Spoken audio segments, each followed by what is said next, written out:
இப்போ நம்ம என்ன செய்யலாம், முருங்கைக்கீரை பொரியல் வைக்கலாம். எண்ணெய் நல்லா காஞ்சிருச்சு. சரிங்களா? கீரையை நல்லா வேக வச்சு எடுத்து வச்சுருக்கேன். நல்லா காஞ்சிருச்சு. கடுகு உளுந்து போட்டுக்கலாம். இது நல்லா வெடிக்கட்டும். வெடிக்கவும் 2 கருவேப்பிலையை போட்டுக்கலாமா? நாங்கள் 2 கருவேப்பிலையை போட்டு போட்டுக்கலாம். கருவேப்பிலையை போட்டு நல்லா இதாகிடுச்சுப்பா. கடுகு உளுந்து வெடிக்குது.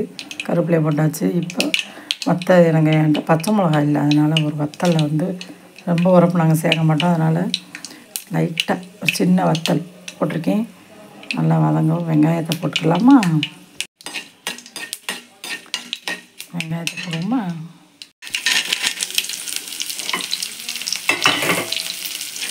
வெங்காயத்தை நல்லா வதக்கிடணும். நல்லா வதங்கணும்ப்பா.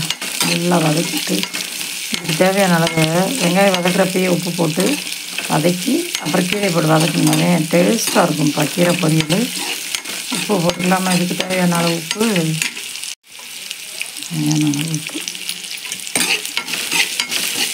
இதிலே போட்டோம்னா நம்ம கீரைக்கு போட தேவையில்லைப்பா. நல்லா செவக்க வதக்கணும்.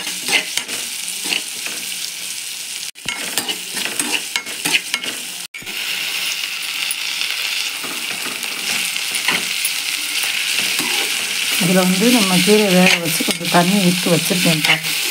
டெய்லி அந்த சூப்பை குடிச்சு பாருங்கள். ரொம்ப ரொம்ப உடம்புக்கு நல்லது. கால்சியம் சத்து. ஓகேங்களா? கீரை நல்லா வேக வச்சதை போட்டு நல்லா வதக்கிக்கோங்க. சுருளில் வதக்கி நாங்கள் வந்து தேங்காய் பூ இதெல்லாம் போட மாட்டோம். நீங்கள் தேங்காய் பூ போட்டு இறக்கிக்கோங்க. கடலப்பருப்பு போடலாம், பொரியலில் போடலாம். லைட்டாக அரைச்சி நான் எப்போயும் கடலப்பருப்பு போடுவேன். கடலப்பருப்பு இல்லை என்னப்பா. தேங்காய் பூ வேணாலும் போட்டுக்கலாம்ப்பா. நல்லா வதங்கவும் சுருளில் வதங்கவும் இறக்கிட்டோம்னா முருங்கைக்கீரை பொரியல் ரெடி. இதேமாதிரி நீங்களும் டெய்லி செஞ்சு பாருங்கள். செஞ்சு பார்த்துட்டு அக்காவுக்கு கமெண்ட் பண்ணுங்கள், லைக் பண்ணுங்கள், சப்ஸ்கிரைப் பண்ணுங்கள்.